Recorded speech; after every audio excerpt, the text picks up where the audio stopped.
Assalamualaikum warahmatullahi wabarakatuh, anak-anak semua dimanapun berada. Kembali bersama Bu Suryati pada pelajaran Ilmu Pengetahuan Alam kelas 7.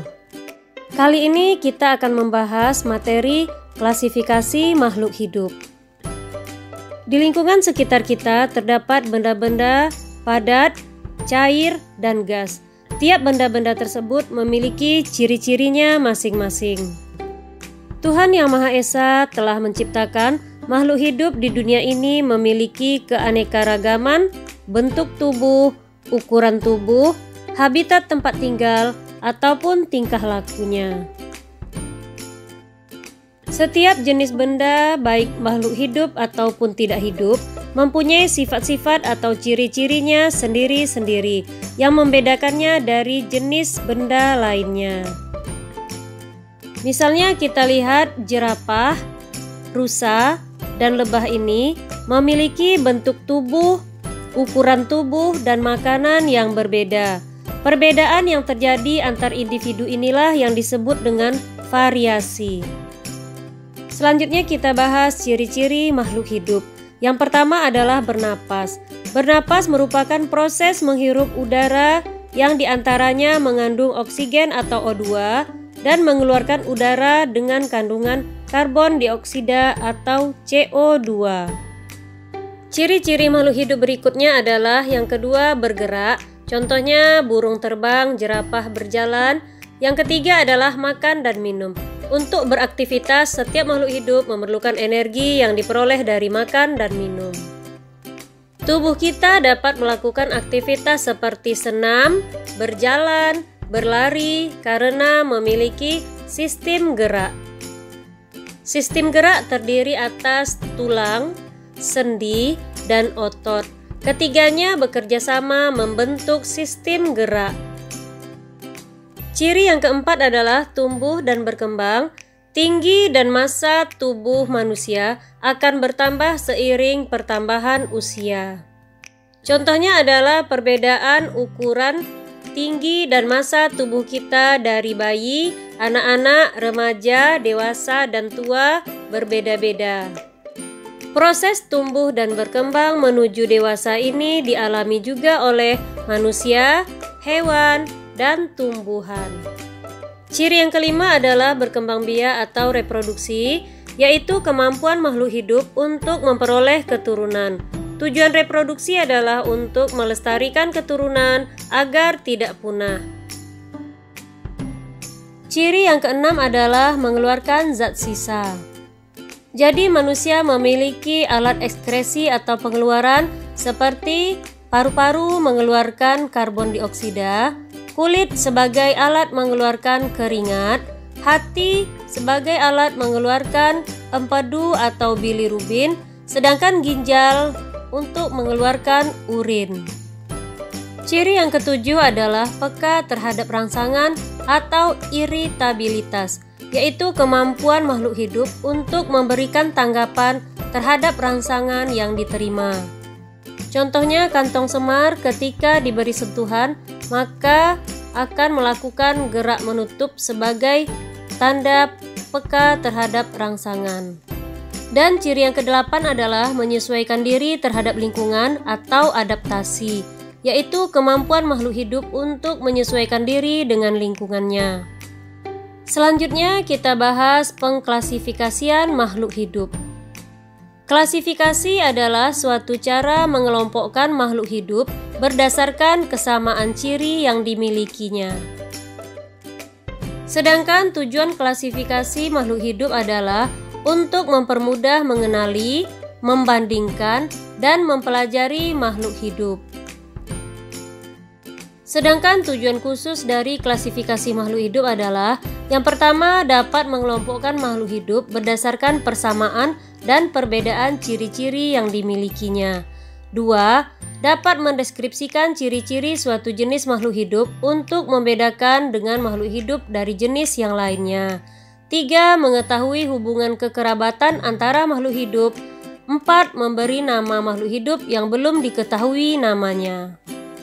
Makhluk hidup dapat diklasifikasikan atau dikelompokkan berdasarkan 3 hal, yaitu 1. Berdasarkan persamaan dan perbedaan yang dimilikinya. 2. Berdasarkan ciri bentuk tubuh atau morfologi dan alat dalam tubuh atau anatomi. 3. Berdasarkan manfaat, ukuran, tempat hidup, dan cara hidupnya. Takson merupakan urutan klasifikasi atau kelompok makhluk hidup, mulai dari tertinggi hingga terendah, yaitu 1. Kingdom atau dunia, 2. Filum untuk hewan, atau 3. Divisio untuk tumbuhan, 4. Kelas atau kelas, 5. Ordo atau bangsa, 6. Familia atau suku, 7. Genus atau marga, dan 8. Spesies atau jenis. Selanjutnya kita bahas kunci determinasi adalah uraian keterangan tentang ciri-ciri makhluk hidup yang disusun berurut mulai dari ciri umum hingga ke ciri khusus untuk menemukan suatu jenis makhluk hidup. Kunci determinasi juga merupakan cara atau langkah untuk mengenali organisme dan pengelompokannya pada takson makhluk hidup. Kunci determinasi juga dipergunakan untuk menentukan filum atau divisi, kelas, ordo, familia, genus, atau spesies. Untuk membuat kunci determinasi harus diperhatikan 1. Kunci harus dikotom. 2. Kata pertama dalam tiap pertanyaan dalam satu kuplet harus identik. Contohnya tumbuhan berumah 1, berikutnya tumbuhan berumah 2. 3. Pilihan atau bagian dari kuplet harus kontradiktif sehingga satu bagian dapat diterima dan yang lain ditolak. 4. Hindari pemakaian kisaran yang tumpang tindih atau hal-hal yang bersifat relatif dalam kuplet. Contohnya panjang daun 4-8 cm atau daun besar atau kecil. 5. Gunakan sifat-sifat yang bisa diamati. 6. Pernyataan dari 2 kuplet yang berurutan jangan dimulai dengan kata-kata yang sama. 7. Setiap kuplet diberi nomor. 8. Buat kalimat pertanyaan yang pendek-pendek saja. Sedangkan dasar yang dipergunakan untuk membuat kunci determinasi adalah identifikasi dari makhluk hidup dengan menggunakan kunci dikotom. Gambar di atas ini adalah contoh kunci dikotom. Jadi, kunci dikotom berbentuk diagram.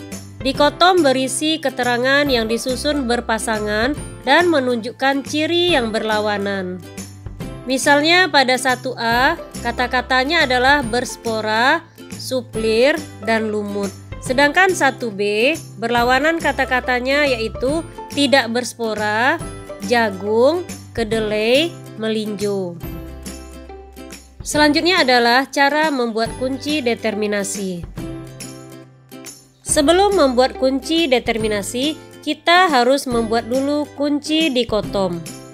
Misalnya, kita akan membuat kunci determinasi dari lumut, suplir, jagung, kedelai, terung, dan melinjo. Langkah pertama, kita membuat 2 ciri yang berbeda seperti 1A berspora untuk ciri suplir dan lumut, 1B tidak berspora untuk ciri jagung, kedelai, terung, dan melinjo. Dari bagan 1A, kita bisa melanjutkan membuat 2 ciri yang berbeda, yaitu 2A berbatang jelas untuk suplir, 2B tidak berbatang jelas untuk ciri lumut. Sedangkan dari bagan 1B bisa dibuat 2 ciri berbeda lagi, yaitu 3A biji tertutup untuk ciri jagung, kedelai, dan terung. Sedangkan 3B kita bikin cirinya biji terbuka untuk melinjo. Dari bagan 3A bisa dibuat 2 ciri lagi, 4A yaitu berkeping 2 untuk ciri kedelai dan terung, 4B berkeping 1 untuk ciri jagung. Dari bagan 4A bisa dibuat 2 ciri berbeda lagi, yaitu 5A berbunga kupu-kupu untuk kedelai, sedangkan 5B berbunga trompet untuk terung. Ciri-ciri tumbuhan yang diamati dan kita tuliskan dalam bentuk bagan inilah yang disebut dengan kunci dikotom. Setelah kunci dikotom selesai, akan dirubah menjadi kunci determinasi seperti ini. 1A tumbuhan yang berspora, kita tulis di ujungnya 2A. 1B tumbuhan yang tidak berspora, di ujungnya kita tulis 3A. 2A tumbuhan yang berbatang jelas, kita tulis ini adalah ciri untuk suplir. 2B tumbuhan yang tidak berbatang jelas adalah ciri untuk lumut. 3A berbiji tertutup, kita tulis di ujungnya 4A. 3B berbiji terbuka adalah ciri untuk belinjo. 4A biji berkeping 2, kita tulis di ujungnya 5A. Sedangkan 4B berbiji berkeping 1 untuk ciri jagung, 5A berbunga kupu-kupu untuk ciri kedelai, 5B berbunga trompet untuk terung. Pada bagian 1A, tumbuhan yang berspora, terdapat tulisan 2A di ujungnya. Artinya dari 1A kita melanjutkan ke 2A, yaitu tumbuhan yang berbatang jelas. Di ujungnya terdapat bacaan suplir. Artinya kita dapatkan kunci determinasi untuk suplir adalah 1A dan 2A. Sedangkan pada bagian 1B, tumbuhan yang tidak berspora, di ujungnya terdapat tulisan 3A. Berarti kita melanjutkan ke tulisan 3A, yaitu berbiji tertutup. Di ujungnya terdapat tulisan 4A, maka kita melanjutkan ke ciri 4A, yaitu biji berkeping 2. Di ujungnya terdapat lagi tulisan 5A, berarti kita masih melanjutkan ke ciri 5A, yaitu berbunga kupu-kupu. Ternyata di ujungnya adalah kedelai. Artinya kita mendapatkan kunci determinasi untuk kedelai adalah 1B, 3A, 4A, dan 5A. Jadi begitulah cara membaca kunci determinasi dari 1A dan 1B-nya. Jadi inilah perbedaan kunci dikotom dan kunci determinasi. Harus diingat, untuk membuat kunci determinasi, kita terlebih dahulu harus membuat kunci dikotom. Jadi, cara membuat kunci determinasi yang pertama adalah baca dengan teliti kunci dikotom mulai dari awal. 2. Cocokkan ciri-ciri tumbuhan yang kamu amati dengan ciri-ciri yang terdapat pada kunci dikotom. 3. Jika ciri-ciri yang terdapat pada kunci dikotom sudah sesuai dengan ciri-ciri tumbuhan atau hewan yang kamu amati, catatlah nomornya dan lanjutkan pembacaan kunci pada nomor berikutnya yang ditunjukkan di akhir pernyataan. 4. Buat daftar kunci determinasi berdasarkan kunci dikotom. Demikianlah materi tentang klasifikasi makhluk hidup, kunci determinasi. Terima kasih, semoga bermanfaat. Assalamualaikum warahmatullahi wabarakatuh. Sampai jumpa pada pertemuan berikutnya, yaitu makhluk hidup yang berukuran kecil.